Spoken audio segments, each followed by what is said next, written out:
So I think he's seen. Very nice, very nice.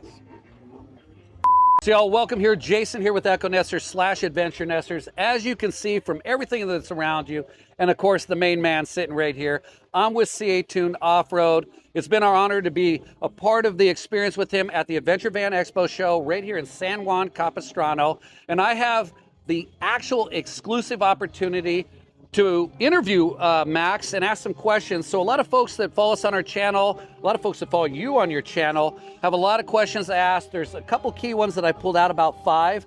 So with no more further ado, as they say, here's Max, CAtuned. You want to tell them a little bit about yourself, Max? All right, guys. So I'm the owner of CAtuned Off-road. We started doing off-roading. This year's gonna be 10 years, actually. This will be your 10th year anniversary. 10th year. That's amazing. I know. It's what a journey, right? Yes. So, but mainly what we're known for is manufacturing off-road accessories. Obviously, our well-known Sprinter bumper, other components we've evolved to Subarus. Yes. Other makes. So we got the Grenadier. Yes. We got the new Tacoma they just launched. So we are basically your exterior to go places. Yes, for off-road exclusively. Exactly. Yeah. So, that kind of segues into one of the questions that a lot of the viewers, if you will, folks on social media read into. And one of the questions we had here that was asked is, why did you choose off-road as the industry you wanted to get into? Because it's such a vast arena, and you think about that, like, why off-road? It's a good question. So when I was working with my brother's CAtuned Motorsport division, they had a lot of BMWs, they're lowered sports and all that. Okay. But as my family was growing, as I had more kids, I really wanted to do something with them together. I mean, actually, you can do together with shows that sport and this and that. But I wanted to go to nature. Right. I wanted to go to nature, and that's what I built this the first Isuzu Trooper, and we started going more and more out there. And I'm like, you know what? I really like doing this kind of stuff. Right. And that's kind of how it started a little bit, is doing things that I liked. Right. And the more I did that, people liked my style. And that's how we became. It just kind of grew from there. Absolutely. So the Isuzu Trooper of all vehicles is where it started. I know. I actually did not expect that to be part of the answer. In my mind, it was going to be a Land Cruiser or something else. I wish it was Land Cruiser, but yeah, it's different. So as we think about, you alluded that this is your 10th year. Congratulations. That is amazing. Thank you. Especially when you're thinking of this industry and the competitiveness and all the dynamics around it. That's something to celebrate for any business at 10 years. That's congratulations. For all you that are watching, hit the thumbs up, smash it up. You got to give them a clap out on that one, as they say. Not a clap out. We want you to stay here. But so as this 10 years has gone on and you're thinking about looking at the future and you're looking at 5, 10, 20 years out, what do you see where you started, where you're at, and where the future is with production? And the reason I'm segueing into that question is, when I first met you a few years ago and we were starting with my Ford Transit platform, one of the things that I really appreciated from background in the industry is you had real humans working in your shop. There was real humans welding and bending metal and just being a part of that organic experience. But given with everything that's changing, you're thinking about where you started, where you're at in the future, how do you see production changing? Or is it going to change for you? I think it's only going to change in a better. Okay. And yes, being a manufacturing place in California, and being in the U.S. and then being in California is really extremely difficult. But we are doing quality, and we're continuing doing the quality as best as we can. Yes. Obviously, all of our products are hand welded. Yes. No machinery whatsoever. I mean, besides the machine's welding. Right. No, when I've been to your shop, I'm just in awe of how you set up your jigs. Is that a fair word? Absolutely. Setting up your jigs, your platforms? Yeah, jigs, we have quite a bit. So we're going to only improve. Okay. And make more products and more. I mean, people look at it, it's like, wow, this is different from somebody else. That's where we kind of stand out, is being different and being quality. And there you go. Keep going. Yeah. Yes. Keep going. So just basically starting with the foundation of where you started, and kind of going back there, when you think of quality, and this could be an open-ended question, but as the viewers, there's a lot of opportunity out there, a lot of different companies doing things. What does quality mean for you? It's actually a good question. I think that when people are welding, like my guys are welding, and it happens. I mean, we're humans, and there's some porosity or something's not doesn't look right. Right. I told my guys, listen, let's take it off, grind it off. Yes. Let's redo it. That's all Being that. just being aware of that, but also being open to quality checks. So Absolutely, quality QC, exactly. Yeah. And I mean, obviously, there's some here and there, but a whole thing is being as best as we can. Nothing should slide. you know what's interesting about that is it sounds like you've empowered your employees or the folks that work with you, your team. I like to say your team. Yeah, absolutely. To be able to go to you and say, hey, I just found this.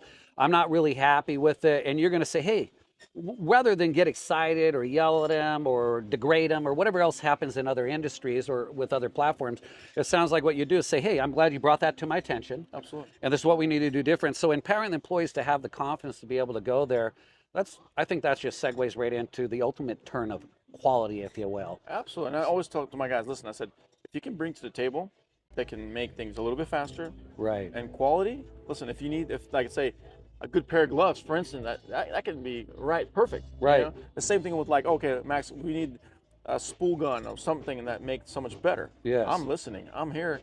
We'll purchase it. You're willing to invest. Absolutely. So you're not investing in equipment, you're investing in the employee to know that as they're speaking to you and offering these opportunities, you're open to hearing it. Absolutely, all the time. Man, Yeah. Good for you. I think that's going to be a big part of what brings you forward. So as we're thinking about production, what has been the most challenging part of production for you?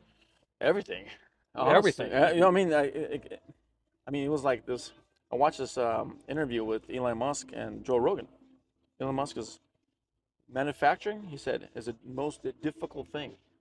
It's extremely difficult. Right. In certain way.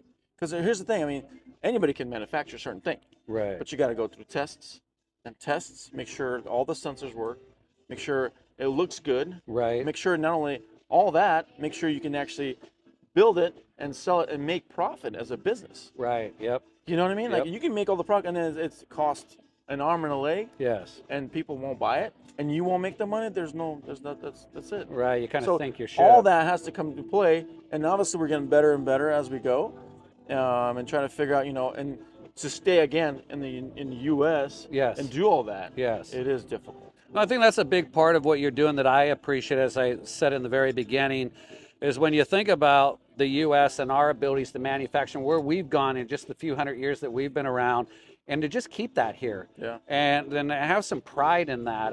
Again, as I say, my hat goes off to you. So as we were thinking about this, one of the questions, and we're shifting gears here just a little bit with our audience, is how long do you think your bumper's going to last is a common question. And at what point do you feel like at some point it's going to rust, or will it ever rust, or what would cause rust? Because every now and then somebody goes, well, it's metal, it's steel, I live in this environment, or I use my vehicle here. What can they expect? Like, I mean, it is a tough question, actually, and that question does come up quite a bit. Yeah. We had certain incidents that the bumpers do rust, and that's the people that live like in the salt, country and then most of the vans that were the bumpers I said we make, Right. obviously for off-road, right. and they're getting a lot of beating. Yep. And they do rust. Right. People think that a power coat should last you years and years and years. And yes, I believe so too. It should. Yes. But it depends on the conditions that you're using them and then how you're taking care of your vehicle. Right. And there has been incidents that yes, there has been warranty issues or not. Not Right. gonna go, but we have gone better to that. Right now, what we're doing is actually we're curing the material, Okay. preheat treating them, and then we're putting zinc primer coating, and then initial coating is gonna be the black. Yes. Mostly industry standard is BK303. Okay. So we're definitely moved in a better direction Right. and doing all that. But again, customers, you have to understand this is a metal. You're driving a lot of beating. And it's a plastic Yeah. bumper, it bounces Right. off. Yeah. A steel bumper is going to get chipped. Yeah. Once it's chipped, the salt, the grind, Maybe the sand water, it down, pre-prime it, touch it up to a cure bit. it up, maybe to fix it. Yeah, just It's of course if you see it, Yeah. right away. If you see something happening, you should probably right. take care of it. Yeah. What's interesting is when we talk about all the components and the metals and all the pieces that are out there that people are building with, what actually drove you to decide, well, I'm going to let you fill in the blank on the type of steel you use, but why? I mean, there's so many options out there. Why? I mean, steel is just steel. I mean, Right. right? First of all, and we're using 3/16 on most, or I'd say 99% of the bumpers, just because it's sturdy, it's strong, and it's steel. And for those that know, 3/16 is a pretty heavy gauge yeah, of you steel. can go to 1/4 inch, but then Yeah. you're obviously weight. Yeah, a weight you issue. know? Yeah. But that's what we're trying to do. But you have other companies that are doing aluminum. Yep. Aluminum's lighter, Yep. but it's aluminum. Right. It is still gonna. I mean, when it chips, it's still gonna have some corrosion. Some pitting, corrosion. Still come corrosion. Right. You can't get away with that. Let's do stainless, Right. and that's heavy. Yeah. and everything And else, so- cost effect. I mean, it could be out of the. You have to TIG it instead of Yeah, MIGing it. yep. So there's obviously some differences in that, but that's what we're sticking up to, 3/16 steel, and we're as much as we can. We're trying to lighten it up. Right. But there's so many things you can do with them from light to function. Yes. Now, early on, and I'm going to back up here for a moment because I think a lot of the folks that are watching this, you said Ineos, the Tacoma. We've got the Sprinter. You've been involved in the Transit, Yes. the Subaru, which is used the Outback, Wilderness, Yep. the Crosstrek. And again, we could probably spend hours going over each piece, but there's a collective theme there I'm hearing, which is off-road, adventure, Right. So as you were kind of seeing and feeling and touching these vehicles, I mean, you start here with the Isuzu, you move in the Sprinter, you've played with some other things. I mean, as an example, what brought you into the Ineos market? It's such a new thing here. Well, I mean, that to me, that was daring. it still is kind of right. Right? I mean, that's risk. Exactly, and that's what I learned is if you don't take the risks, there's no rewarding after that. Right. But I mean, look at Ineos; it has the right lines. It's got Good looking vehicle. I mean, when I drive this thing, people are like it looks like you just came from like a safari. You know? Right? Yes. So that's what kind of draw us in there, and I was like, I gotta get one. I gotta do something with it. And since it's been like 2 years out in the market, like in Europe and other, nobody has developed anything kind of for it, besides bumper wise. Yeah. And I like challenges, and that's why I'm gonna build a bumper for this thing. And for those that don't know, and maybe they'll pop a little segment or something in here, at least I hope, you really need to pay close attention to this bumper design. Take a look at it. And if you don't mind, can I kind of give them a little something special you just done on the Ineos bumper? Yeah, go ahead. Oh, so most folks, when they build a bumper, they have this platform and this idea.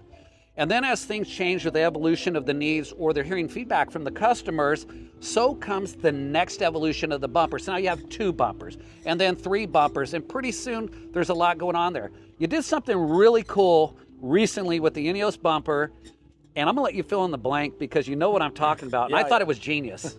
And for those that are watching, looking to bite off this, hey, in my opinion, you learn from the best. So take it over. We've tried to do is like on all our bumpers is trying to make it look like it came from the factory, OEM. Yep. But yet improve approach angle, departure angle, slim it up that we can put bigger tires, all that. And we've done that with the Grenadier. And then a lot of people were coming in like, hey, what about the bull bar? What about the bull bar? What about the bull bar? Right, yep. So I'm like, okay, we should do a bull bar. But how do you do it without ruining what we just did? Right. How do you We're come up setting with people that? back where then they have to buy 2 or 3 different bumpers versions, right? Correctly. Yeah. So that's why we came out with this beautiful bull bar. Yes. And what's nice is you don't have to buy another bumper. This is Exactly. a bolt-on situation. There's a couple of little drilling points, but most of it is ready to go. If you bought our bumper and you're like, oh, kind of like the bull bar, boom, Right. just order the bull bar. Well, I think that's really what I wanted to hear, because as I've been sharing my experience with your product and the driving that I've had and all the products you've put on, one of the things that folks was asking, do I have to buy it just this way or that way? I said, nope. Max was genius. It's adaptive.